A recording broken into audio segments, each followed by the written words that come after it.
notre 19e et dernier candidat, Martin Delguste. Et donc, son titre anglais de ses recherches sont « Deciphering Cell Herpesvirus Interaction Using Atomic Force Microscope ». Mais pour nous faire comprendre, il a choisi « Dompter les virus pour mieux les combattre ». Est-ce que c'est un jeu d'enfant? Est-ce que vous êtes prêts? Je suis prêt. 3, 2, 1... C'est à mon tour de jouer? Bien. Je soupçonne le colonel Virus dans les poumons. Avec quoi? Eh bien, c'est exactement ce qui me préoccupe actuellement. Mais laissez-moi vous expliquer le déroulement de cette partie un peu spéciale. Le criminel est connu. Il s'agit du colonel Virus. Vous ne l'avez jamais vu, mais je suis sûr que vous le connaissez. C'est lui, le minuscule parasite responsable d'un tas de maladies comme la grippe, la gastro, le sida ou encore l'herpès.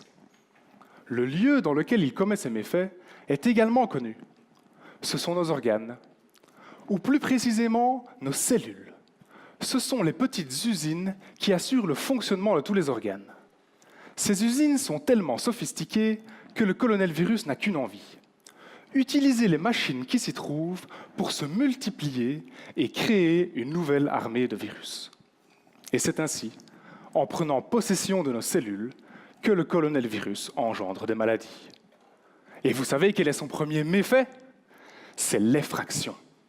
Le fourbe est en effet capable de s'introduire à l'intérieur des cellules de manière illégale. Et c'est là que nous arrivons au véritable sujet de mon enquête, l'arme utilisée. On ne parle pas ici de chandelier ni de clé anglaise, mais bien de tout un arsenal de crochets dont le virus dispose.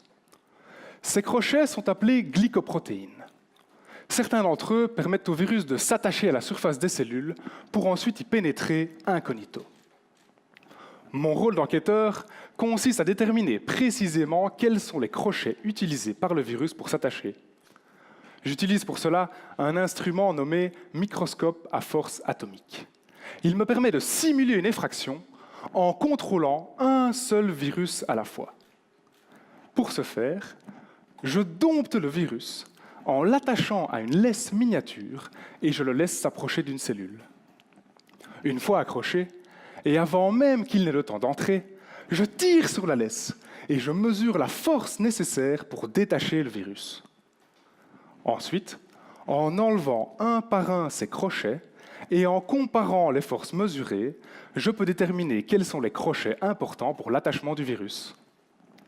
Mes recherches vont donc permettre de fabriquer des médicaments qui pourront attaquer les crochets essentiels pour bloquer l'attachement du virus et en finir avec la maladie qu'ils ont causée.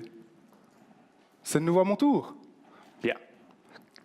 J'accuse le colonel herpesvirus dans les cellules épithéliales avec la glycoprotéine GP150.